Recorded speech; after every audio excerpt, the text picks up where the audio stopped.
Radio Universidad Austral de Chile. Presentamos República de los Ríos.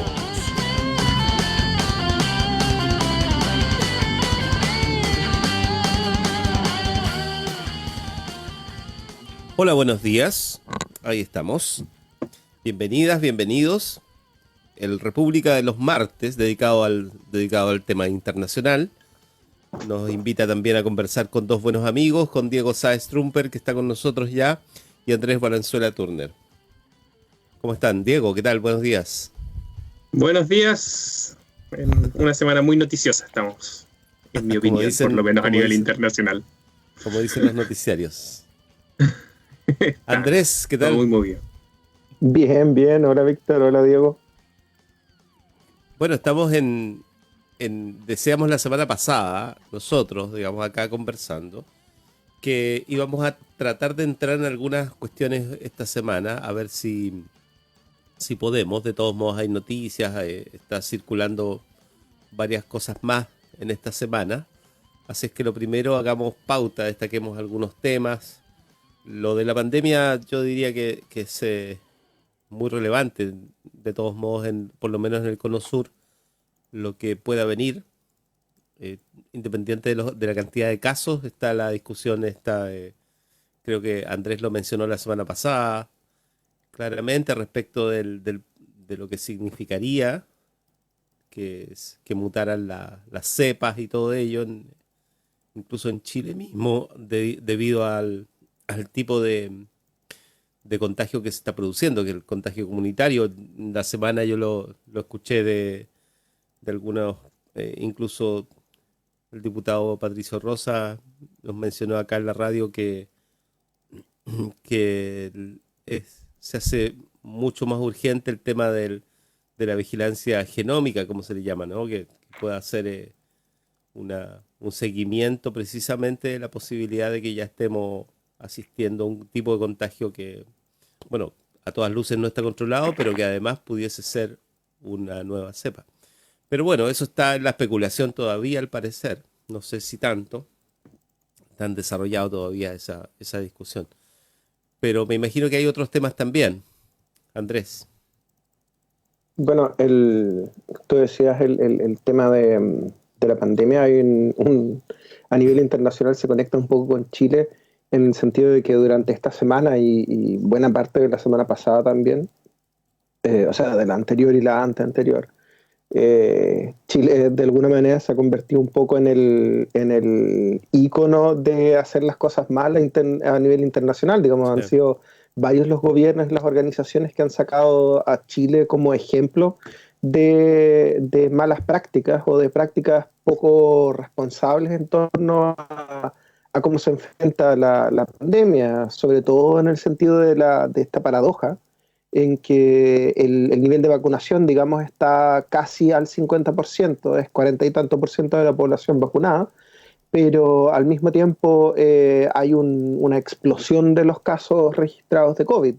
Entonces es hasta tragicómico, por ejemplo, cuando hace un par de días Boris Johnson y su administración usan a Chile como ejemplo de lo que no hay que hacer, digamos, cuando históricamente la administración de Johnson había sido una de las peores en cómo enfrentó la pandemia.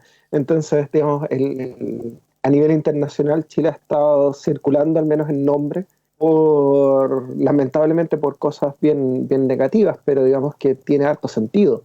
Y cuando uno ve, por ejemplo, que claro, las tasas de vacunación son altas, pero al mismo tiempo uno ve que las medidas sanitarias en torno a ese plan de vacunación son azarosas, en el mejor de los casos. No es menor, digamos. Por ejemplo, yo he visto muy poco en torno a estas críticas que se hacen. Se toma muy poco en cuenta, por ejemplo, o se visibiliza muy poco qué población es la que está vacunada. Porque claro, uno puede tener un alto porcentaje de población vacunada, pero si al mismo tiempo ese porcentaje de población es población que es económicamente poco activa, y la población que está económicamente activa es a la que mandan al matadero, básicamente, digamos, a encerrarse ahí en el metro hacinada todos los días en Santiago, o a tomar la locomoción colectiva todos apretados durante la mañana, es bien poco efectivo lo que se va a hacer. Entonces da un poco de risa cuando después las autoridades, digamos, hacen esta guerra a que los supermercados solo vendan comida, o a limitar el tipo de actividades económicas que se pueden realizar, cuando en realidad las medidas que tienen que estar tomándose son otras y tienen que ver con darle facilidades, por ejemplo, a la población de no tener que asistir presencialmente a los trabajos, entregar subsidios que sean de verdad a la pequeña y mediana empresa o a las personas directamente, como hicieron muchos de los países, digamos, al principio de la pandemia, de los que fueron exitosos posteriormente. Entonces, es interesante cómo a nivel internacional se cita mucho Chile como un ejemplo de lo que no hay que hacer, pero se habla muy poco de lo que en realidad Chile ha hecho o no ha hecho. Andrés Valenzuela Turner, que está con nosotros. Diego Sáez Trumper. Sí, bueno, estamos empezando a entrar en un periodo donde además los países se van a empezar a separar por los que están saliendo, y tenemos ya el caso de Israel, que lleva varias semanas sin restricciones y mostrando que la vacuna ha funcionado. Discutíamos la semana pasada el caso de Gibraltar. Yo veía, de nuevo aparecía Gibraltar como un ejemplo, además que el caso de Gibraltar es muy interesante porque Gibraltar es un país muy, muy chiquitito, es un país, o más bien dicho, los españoles siempre se refieren a él como la colonia británica. Bien interesante escuchar a los españoles hablando de colonias, pero tiene esta característica de que es una población muy pequeña, es una colonia inglesa, y es el país que tiene mayor tasa de vacunación completa a estas alturas. Tiene un 84% de gente vacunada, y además son como 34, 35 mil personas que viven directamente en Gibraltar, y 10.000 personas que cruzan desde España todos los días, lo que se llama la línea de la Concepción. Es un lugar bien especial cuando uno entra a Gibraltar, porque además el aeropuerto está en la calle, entonces en un momento se bajan las barreras como para cruzar el tren, pero en este caso lo que cruza es un avión. Es un lugar muy, muy chiquitito y que puede tener mucho control, entonces es muy bueno para hacer experimentos. Y ahí llevaban ya también aproximadamente un mes en la desescalada. Pero eso es un poco a lo que se refería Boris Johnson, que también es lo que están hablando en Inglaterra. Normalmente estas campañas de vacunación han estado acompañadas de un último apriete que dura bastante, que dura un par de meses, donde se ponen la mayoría de las vacunas. Fue así en Israel, fue así en Gibraltar, y luego la desescalada se hace muy paso a paso, que eso es como el contraejemplo que se está tirando con Chile. Ahora hay que decir también que en eso hay que ser claro que la segunda ola también se está dando regionalmente. Estamos en Argentina, está entrando en un caso en su segunda ola, el caso peruano, que además tienen elecciones, que podemos después engancharnos también con ese tema. Creo que es un tema súper interesante, el de las elecciones que va a haber este fin de semana tanto en Perú como en Ecuador. Pero antes de irme allá, quería insistir en que podemos pensar en el mediano plazo, en un par, 2, 3, 4, 5 meses, en un escenario donde vamos a tener varios países ya que van a estar con altas tasas de vacunación, dentro de los que uno va a ser Estados Unidos, que es el de los países, de las potencias mundiales, es el que va más avanzado en términos de su vacunación. Y eso pone un escenario nuevo, porque una característica que ha tenido esta pandemia es que ha sido realmente una pandemia, ha estado en todas partes, con excepciones muy puntuales en países, digamos, periféricos en la política internacional, con la excepción de China, y que tal vez es lo que ha permitido que el mundo siga funcionando. Pero podemos entrar en un escenario donde, por ejemplo, Estados Unidos esté completamente vacunado. Estamos entrando en un escenario donde Estados Unidos va a estar altamente vacunado y probablemente la Comunidad Europea no. Y se empiezan a jugar entonces todo lo que se ha hablado de la diplomacia de las vacunas. Tuvimos en una misma semana una reunión virtual entre Putin, Merkel y Macron, digamos, los presidentes de Francia, Rusia y Alemania, o los líderes de cada uno de esos países, y al mismo tiempo donde se está analizando la posibilidad de que la vacuna rusa entre y se acepte en Europa, la Sputnik 5, por la incapacidad que han tenido los europeos de vacunar a su población, digamos, de los grandes mercados o de las grandes potencias mundiales, es el lugar donde la situación va peor en términos de vacunación. Entonces recurren a los rusos, pero en la misma semana hay tensiones en Crimea. Y no solo en Crimea, sino que también en el borde, en la frontera este de Ucrania con Rusia. Entonces, por un lado, aparecen algunos personeros europeos condenando una vez más al gobierno ruso y acusando la belicosidad que hay en esa zona. Y por otro lado, la necesidad de negociar con ese mismo gobierno las vacunas porque es bastante evidente que los países que queden, o las zonas económicas en este caso, que queden muy rezagadas en la vacunación, van a enfrentar otro tipo de problemas en el futuro, problemas económicos, y se ha hablado muy poco de la situación militar, porque en un escenario de pandemia generalizado a lo mejor no se dan estas diferencias de un país que está sanito contra otro que no está, pero cuando empiezan a darse estas diferencias, las tensiones militares pueden crecer mucho más de lo que conocíamos hasta prepandémico, digamos.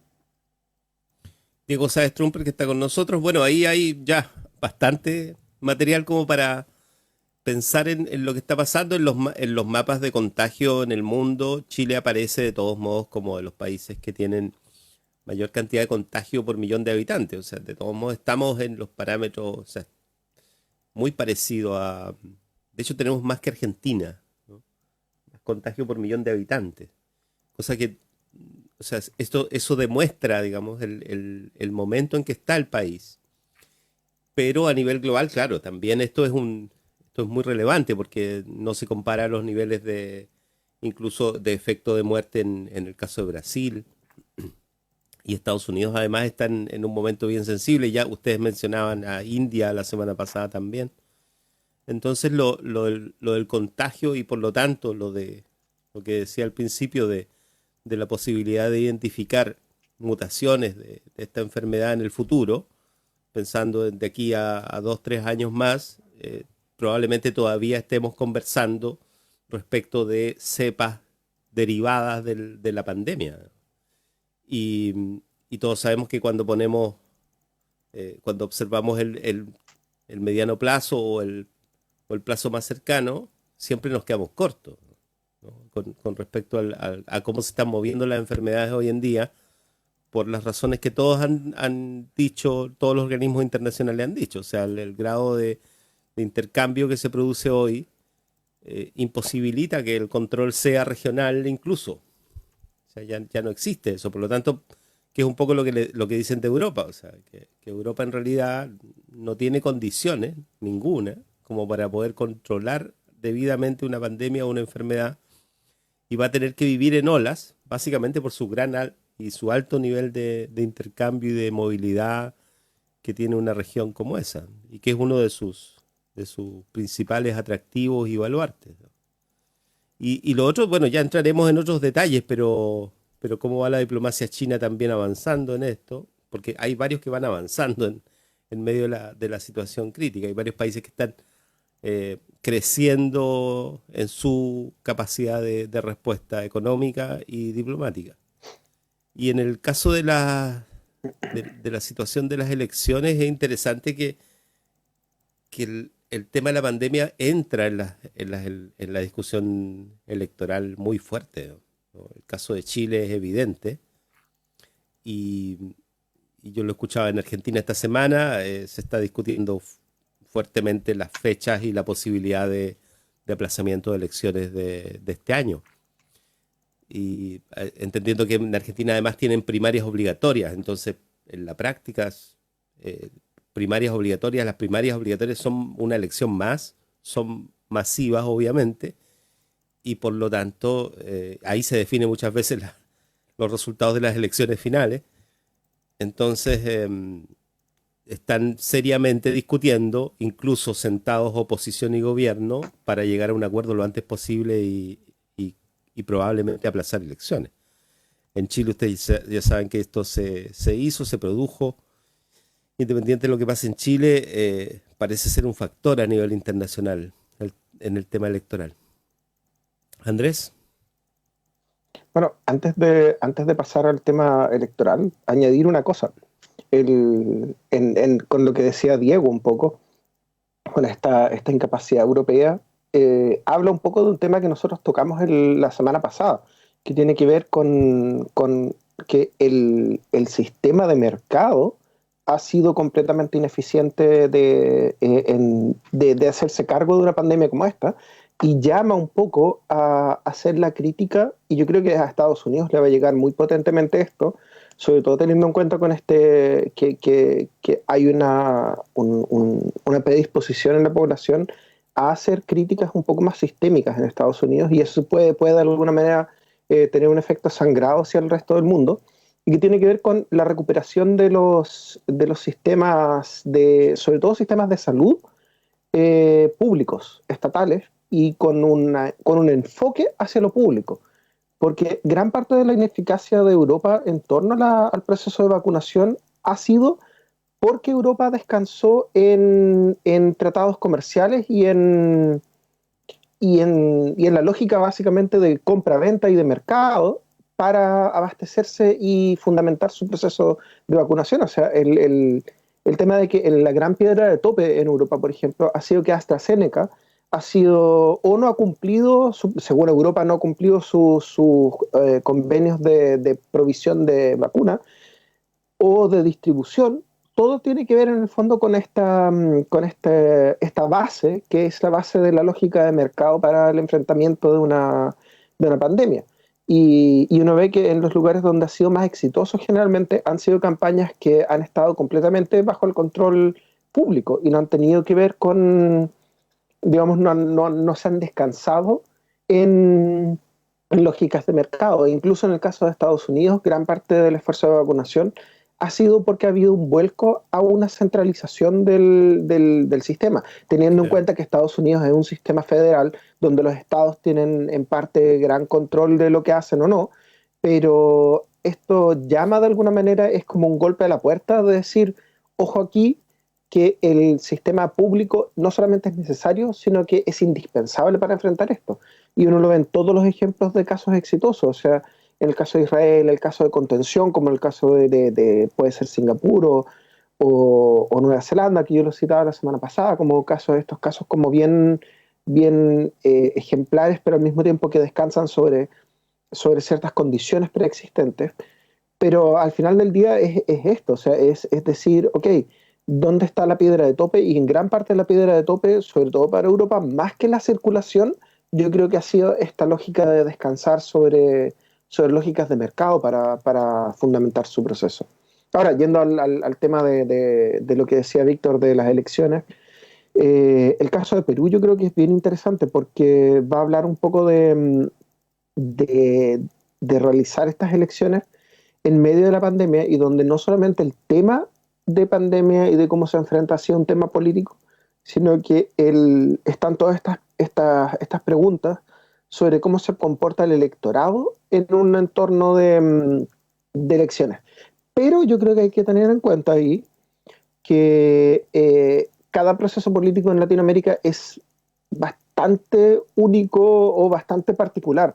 Porque, por ejemplo, si uno contrapone el proceso político en Perú, donde al menos según lo que dicen los expertos, no debería haber gran ausencia, creo que se espera alrededor de un 80 y tanto % del electorado diría, etcétera, pero donde hay una fragmentación tremenda, donde ninguno de los candidatos tiene una mayoría y donde al parecer se estaría dividiendo entre 5 candidatos con más o menos similares apoyos, al menos en las intenciones de elección, uno nunca sabe el día ahí frente a la urna, pero donde el principal tema político ha sido la crisis de liderazgo y que se refleja en esta intención de voto. O sea, tenemos una presidencia que ha dado vuelta en torno a esta especie de sillita musical medio inestable que había habido de liderazgo, pero que los temas políticos son esos, digamos, de falta de liderazgo, y se refleja en esta fragmentación del apoyo a los candidatos.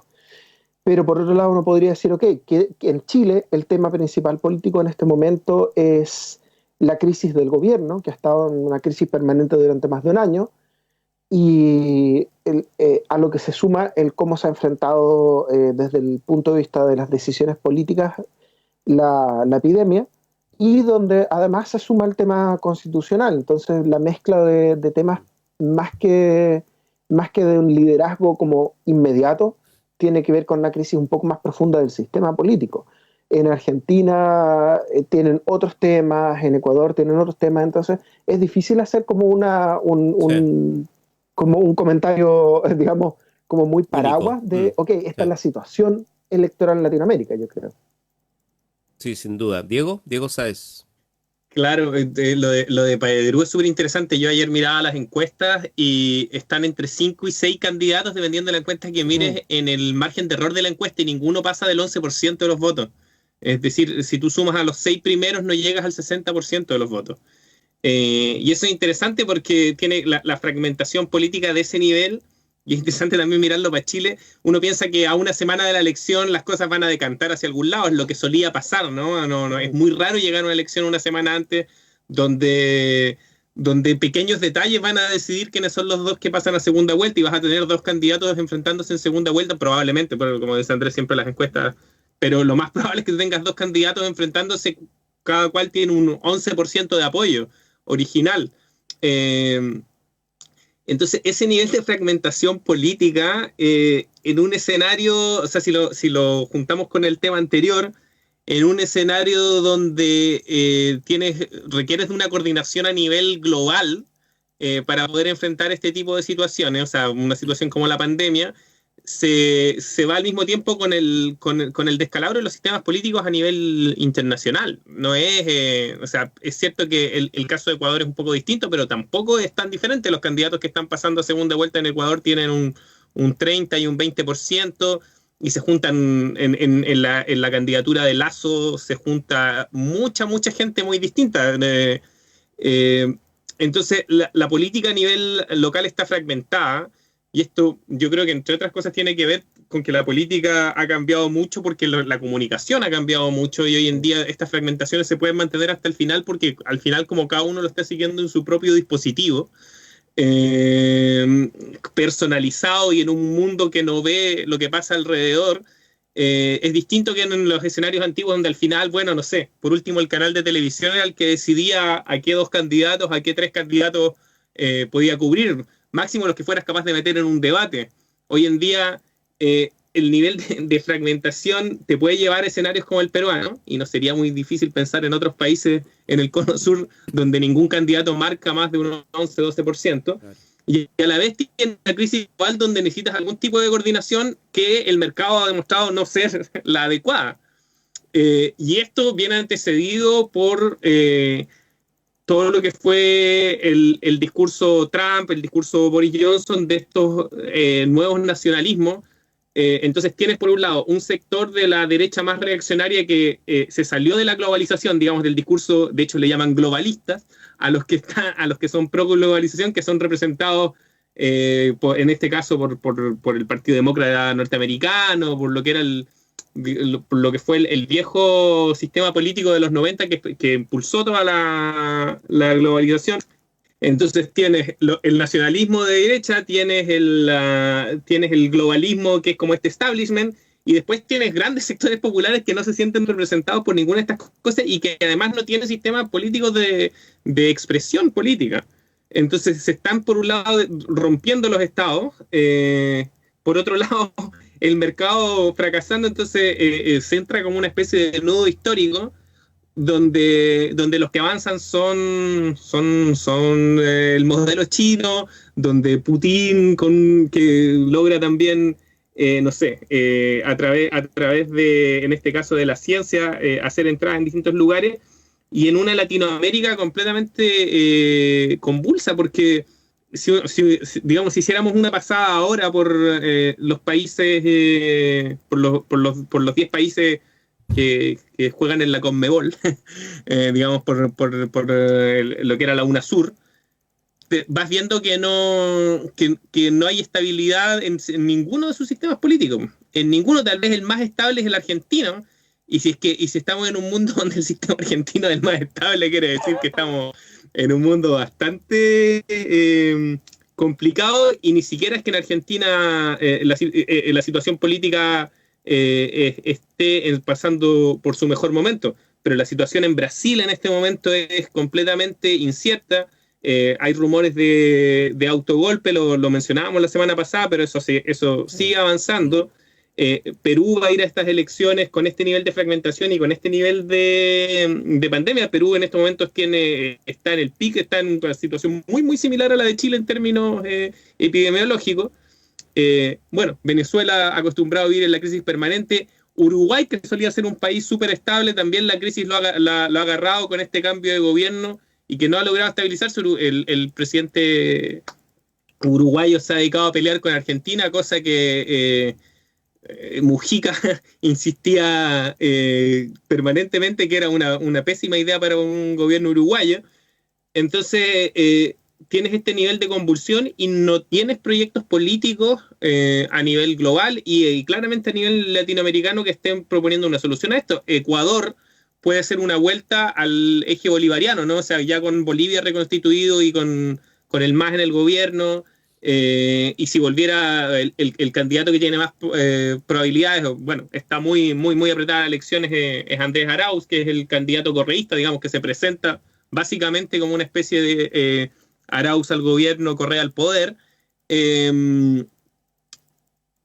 La única respuesta, digamos, que estamos viendo son esta especie de mirada hacia la década pasada, pero que claramente no es, son estertores de algo que quedó, pero no es un proyecto que tampoco esté pensado muy hacia adelante. No hay un renacer del bolivarianismo como una propuesta que pueda, no sé, impulsar Latinoamérica en los próximos 10 años y pueda, por ejemplo, ayudar a enfrentarse a un escenario de próximas pandemias o, como decía antes, de situaciones militares que pueden empezar a cambiar el mundo.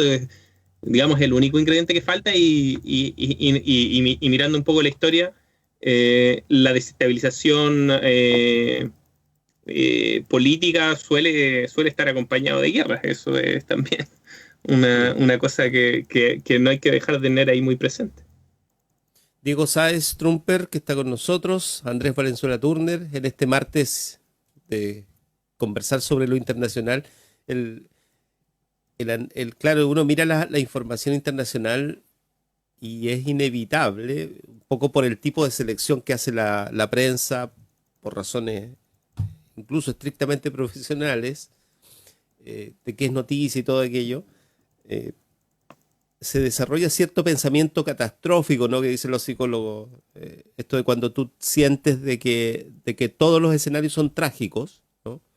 Y lo pienso a propósito de las elecciones, o sea, ¿por qué lo de Perú no podría ser en Chile también, en la próxima elección presidencial? O sea, a propósito de que las encuestas en Chile, claro, pueden decir una cosa hoy, pero perfectamente pueden ir cambiando en el transcurso del año. Perfectamente esto que tradicionalmente se piensa como la inestabilidad, no tiene que ver necesariamente con esos escenarios trágicos de resolución al contrario, ¿no? O sea, ¿por qué? O sea, ¿qué es lo que dicen los analistas en Chile? Dicen, el próximo gobierno va a ser minoritario. Y si uno mira para atrás, probablemente hay varios que ya lo han sido. Pero hasta aquí como que nosotros no hemos caído en que los gobiernos funcionan así, digamos. O sea, no son necesariamente mayoritarios. Y eso que sucede en todo el mundo, que pareciera ser una alerta, ¿no? Una luz de emergencia encendida, en la práctica es la relación natural que se podría establecer entre conglomerados y sus propios electores, ¿no? En el caso de Argentina, de hecho, es interesante mirar que, claro, desde arriba o desde afuera, los conglomerados están bastante todavía consolidados, los mismos que hace, qué sé yo, por lo menos 2 elecciones atrás, ¿no? O sea, evidentemente, el mayor cambio ha sido el propio presidente, o sea, el que ganó las elecciones, digamos, es el que más se ha movido en el espectro político en la última década. Sin embargo, la procesión va por dentro en el sentido de que están definiendo internamente también cómo se distribuye el poder en esas grandes coaliciones. Y desde ese punto de vista es un sistema político que ya se está alejando bastante de lo que nosotros conocemos. O sea, es un sistema político interesante de mirar en el futuro porque entra en una etapa también de, comillas, estabilidad, ¿no? Como decía Diego, pareciera ser el más estable de los sistemas. Y, pero claro, no es así, ¿no? O sea, la inestabilidad igual está por dentro. O sea, hay desafiliaciones masivas en los partidos también. O sea, se producen los movimientos que se están produciendo en todo el mundo, ¿no? Y de una manera eh, bastante activa, ¿no? Es como la política se vive así, intensamente además. Así es que no, yo creo que ahí hay una cuestión interesante porque las elecciones, además, son el momento en que se apaciguan los conflictos. Es inevitable que en un año electoral los conflictos tienden a apaciguarse. Y en el caso de Chile incluso se produce esto de que nosotros tenemos un sistema político que tiende a hacer saltar fusibles al interior de los gobiernos, pero no caen los gobiernos.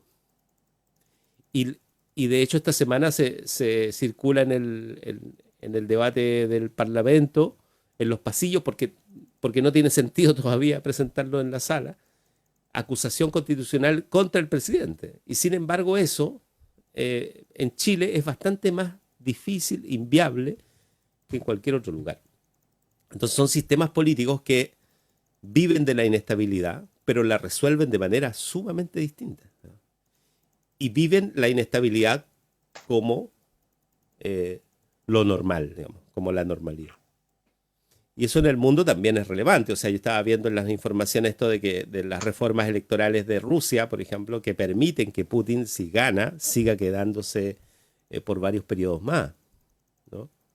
Y lo que acaba de vivir Estados Unidos con este enorme cambio que podría haber sido la salida de Trump, ya lo hemos dicho acá en otras ocasiones, implica también ciertas continuidades, para decirlo de manera elegante, ¿no?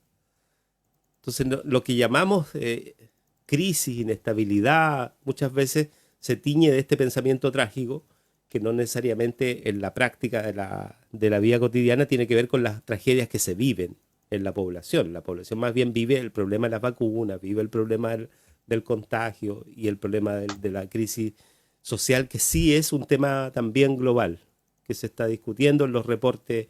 Ayer nos lo mencionaban acá en Territorios Sostenibles, como el Banco Mundial está, Ricardo Millán lo decía, como el Banco Mundial está llamando y poniendo las alertas en términos sociales, digamos, ¿no?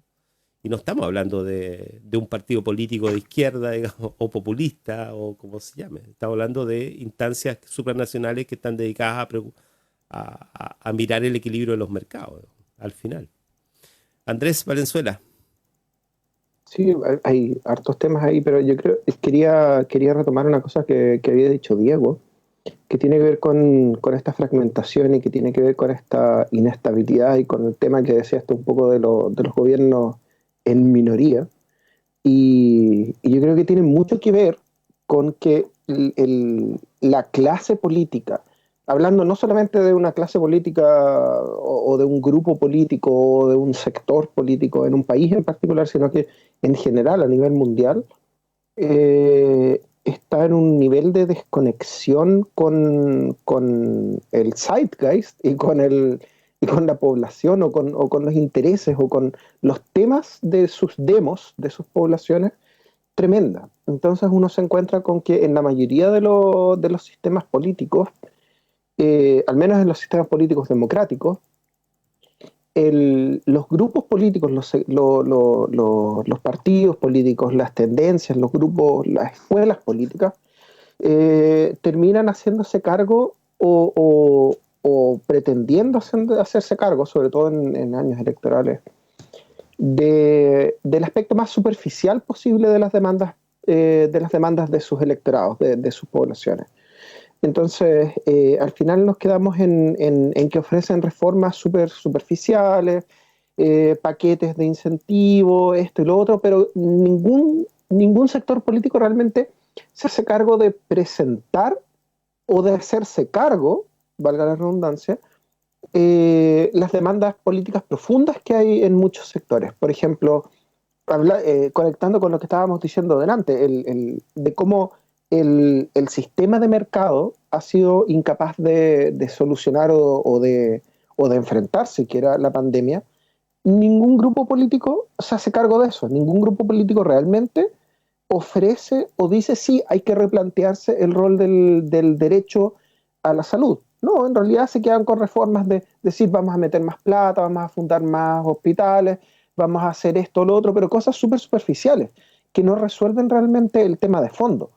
Porque los temas de fondo al final ningún grupo político los va o está dispuesto a hacerse cargo, porque hay una interrelación entre la lógica de mercado, los actores del mercado, que son los grupos de poder finalmente, que ostentan el poder económico, son lo que uno siempre dice, el poder de facto, y el sistema político. La interrelación entre el poder de facto y el sistema político es tan estrecha y tan intrincada que de alguna manera hace un par de semanas se da un poco la discusión a nivel muy mínimo en Chile en torno a este contubernio entre, por ejemplo, el empresariado y los actores políticos, que finalmente redundan en que nadie va a plantear desde el establishment político, nadie está dispuesto a hacerse cargo o a plantear las reformas reales o las demandas reales que hay en torno a derechos y a, como decía un poco, el zeitgeist que hay,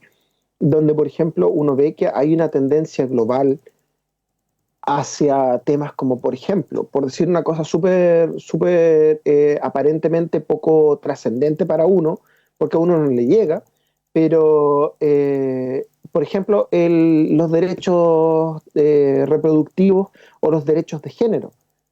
Y los temas finalmente, desde lo que ofrece la política, terminan siendo súper superficiales y no apuntan a reformas reales, no apuntan a cómo incorporar o cómo reformar una sociedad en torno a eso, sino que se quedan en cosas cosméticas. Y eso uno lo puede aplicar a muchas otras cosas. Yo creo que ahí hay un gran punto de por qué se da esta fragmentación, porque finalmente cuando el elector llega al buffet político, ¿qué es lo que le ofrecen? Le ofrecen un montón de cosas que son superficiales, pero ninguna realmente satisface las demandas o las necesidades políticas que tiene la persona.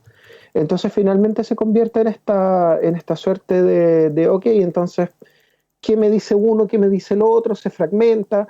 Alguna gente termina simplemente votando por lo que siempre ha votado, otros se desencantan completamente y terminan no votando. Aparecen todos estos populismos que ofrecen, están dispuestos a ofrecer lo que vaya a ganar más, digamos, donde están constantemente sondeando cuál es el tema cuál es el trending topic de la semana para referirme a eso y ofrecer lo que se pide.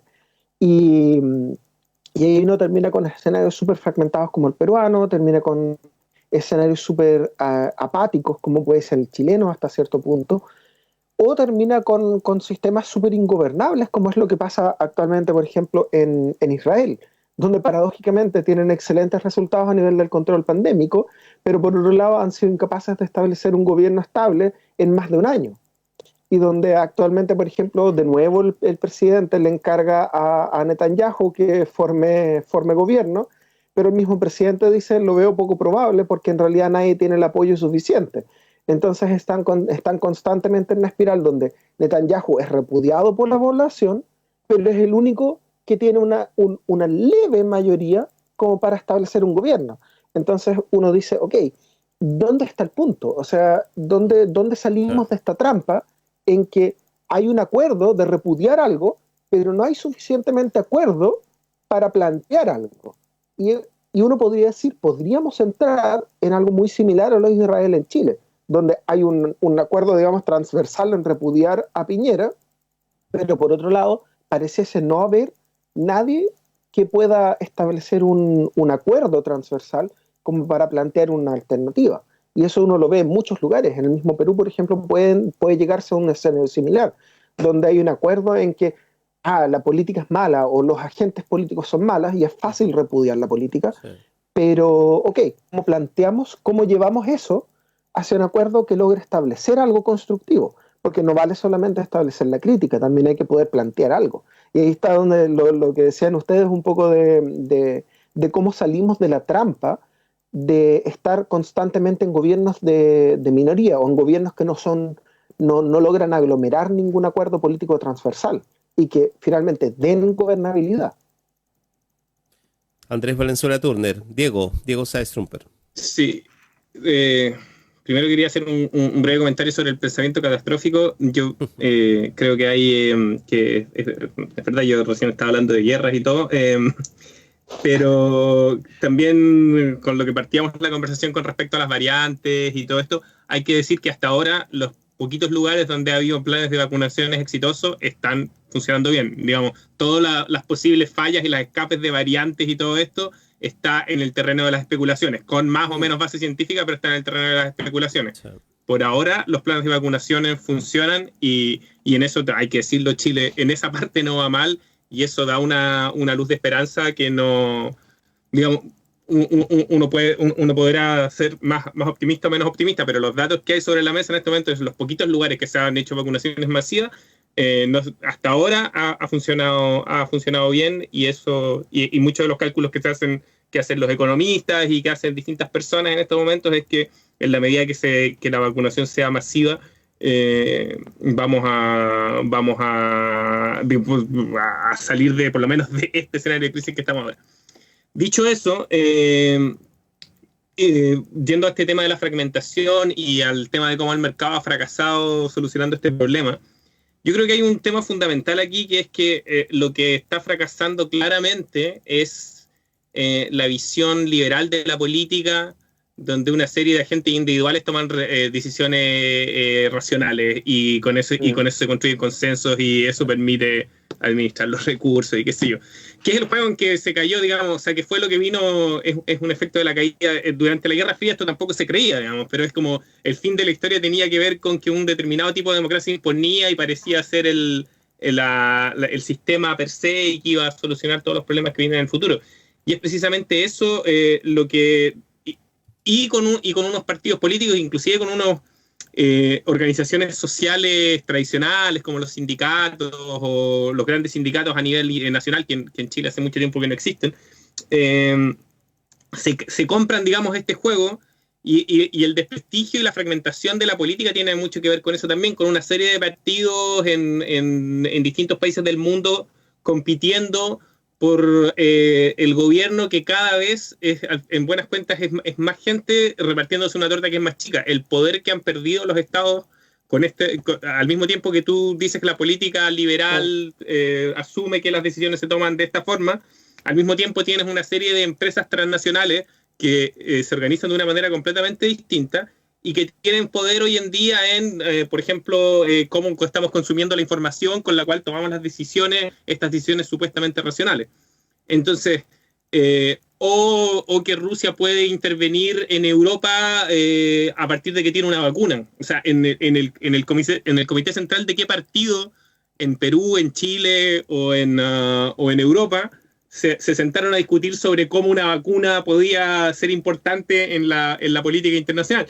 Y esa es una cosa que, en cambio, esta visión más como de grandes estados, sea el caso chino con todas las peculiaridades del modelo chino, o sea el caso ruso, que es una especie de oligarquía con un gran zar que es Putin,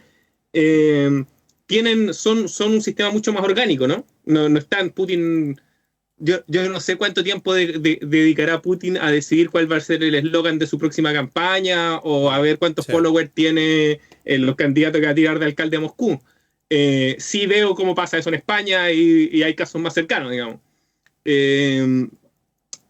Entonces, no es solo como un poco lo que decía Andrés de la propuesta y de pararse, no es un problema de los agentes o de cómo porque uno cae en lo mismo, digamos, cómo cada agente, en este caso partidos o figuras a nivel local y regional, en este caso, siguiendo con el ejemplo de Perú, se posiciona, sino que es una crisis del sistema mismo político y de este tipo de Estado que no es capaz de enfrentarse a una pandemia, pero tampoco es capaz de resolver los desafíos mundiales, que es una cosa que yo creo que en eso es muy interesante escuchar a Mujica, digamos, que es el que dicen, estamos en una situación súper clara que necesitamos una coordinación a un nivel de gobierno mundial para poder enfrentar este tipo de situaciones. Y las democracias liberales nos están llevando no solo no hacia ese tipo de integración, sino que a una desintegración nacional. Que no se transforma en una... No es que los países se desintegran para entrar en un gran sistema mundial, sino que se desintegran y se fragmentan, mientras que son grandes empresas como Amazon, como Facebook, como Google, como las farmacéuticas, por dar ejemplos que no son de la tecnología, que son las que realmente empiezan a vertebrar el mundo y a construir este sistema mundo, no el antiguo sistema mundo al que se referían la gente de la CEPAL, sino que este nuevo sistema mundo, donde los estados nacionales comentan sobre la realidad y asignan recursos a algunos privados, pero no toman las grandes decisiones. Bueno, me quedo por ahí porque si no... sí, pero por ahí va, digamos. O sea, los cambios que se están produciendo también se están produciendo en cómo entendemos el mundo, ¿no? Eso también es un proceso que viene del siglo XX. O sea, claro, esto no es que haya surgido en la última década o en las últimas 2 décadas. O sea, aquí hay procesos que venían de antes que tienen un gatillo inexistente, digamos. O sea, tienen un lugar y un momento que no existe, digamos, en su origen, ¿no? Sino que más bien están en la construcción de los sistemas de relaciones internacionales en un principio, pero también al interior de los países, de los estados-nación y todo ello. O sea, recordemos esa discusión acerca del Estado-nación en el siglo XX. Estaba muy presente. O sea, que es la salida del colonialismo, ¿no? Entonces, nosotros quizá hemos vivido una parte, estos 200 y algo años, digamos, una parte de estos estados liberales latinoamericanos que viven su propia historia, digamos, al final, ¿no? Pero los sistemas políticos han ido adecuándose a los tiempos y no tienen resuelto estas cuestiones que plantea Diego, que planteaba Andrés recién. Nos quedan un par de minutitos. Cerremos con algún tema en específico que haya que alertar. Andrés.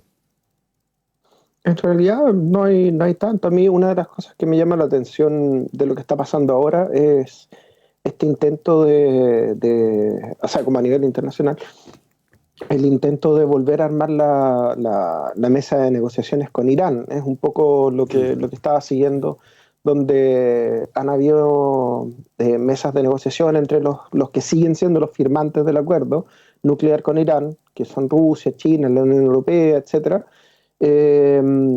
Y de alguna manera todavía no hay una decisión clara de qué es lo que va a hacer Estados Unidos. Irán demanda de alguna manera de la reintegración de Estados Unidos al tratado y con eso también el cumplimiento de las obligaciones de Irán.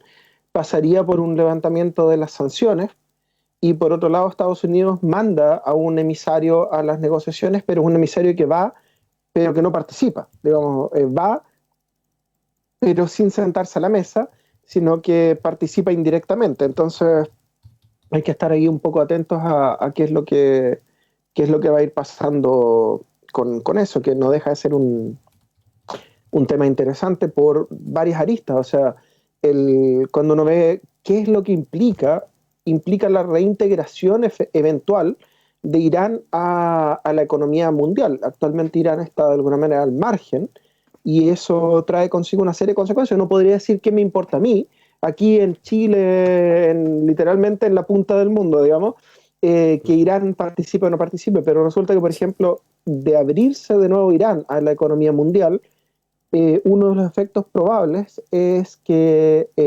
habría un nuevo input, digamos, de una potencia petrolera, y con eso variarían, por ejemplo, los precios del petróleo, y eso afecta a todo el mundo, y afecta cosas desde el precio del pan hasta de los incentivos que podría haber para moverse hacia fuentes de energía renovables o más sustentables, porque si de un momento a otro hay un input grande de petróleo, puede que resulte menos atractivo para muchas potencias meterle muchas lucas a lo renovable, cuando en realidad debería ser el camino que debería seguir. Pero ahí hay una serie de cosas que son relevantes y por lo que uno debería estar atento a lo que pasa en cualquier potencia petrolera, especialmente Irán, que ha sido de alguna manera un agujero negro dentro de la economía mundial gracias a la política de sanciones de Estados Unidos.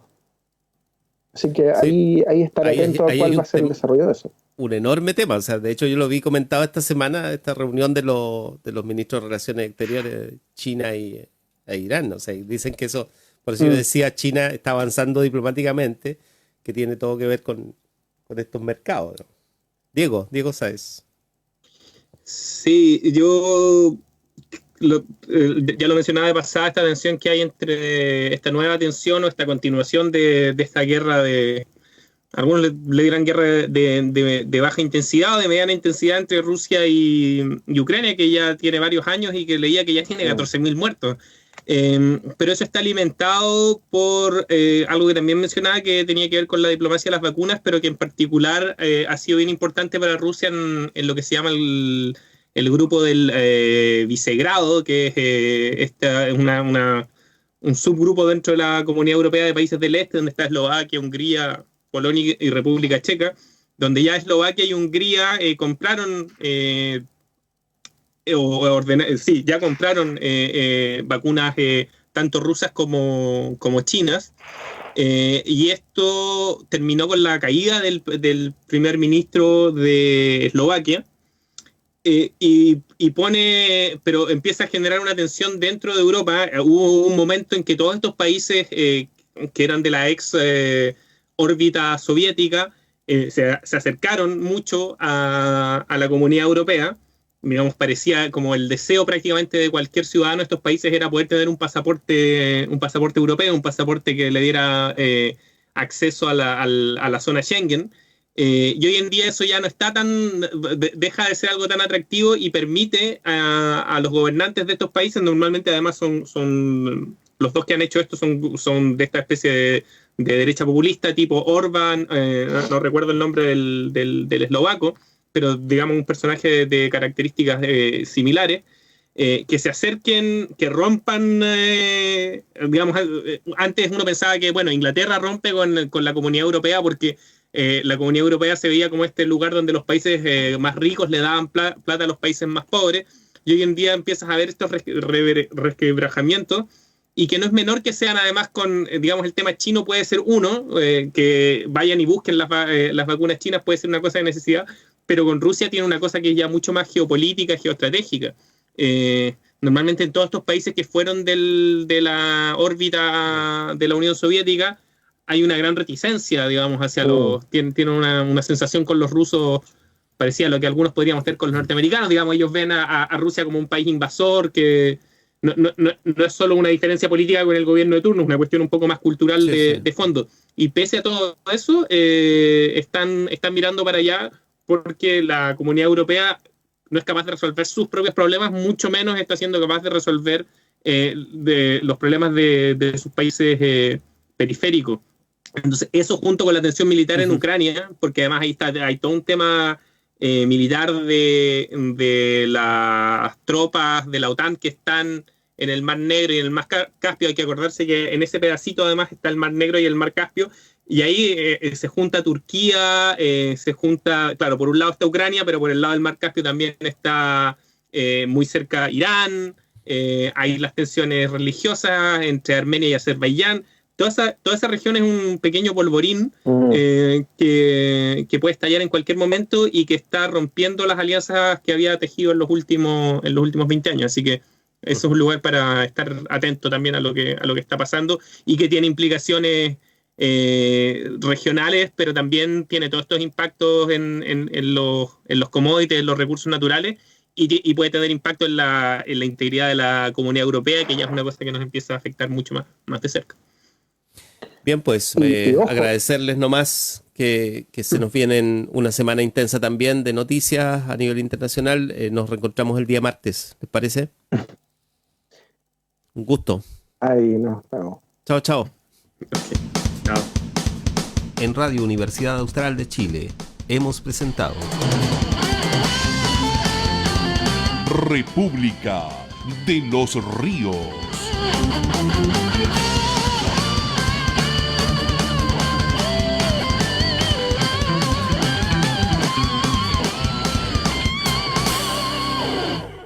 La Universidad Austral de Chile realiza una permanente vinculación con el medio regional, nacional e internacional, cumpliendo la misión de aportar al desarrollo de los territorios en los que está inserta, en Valdivia, Osorno, Puerto Montt y Coyhaique. Universidad Austral de Chile, calidad y compromiso público. Más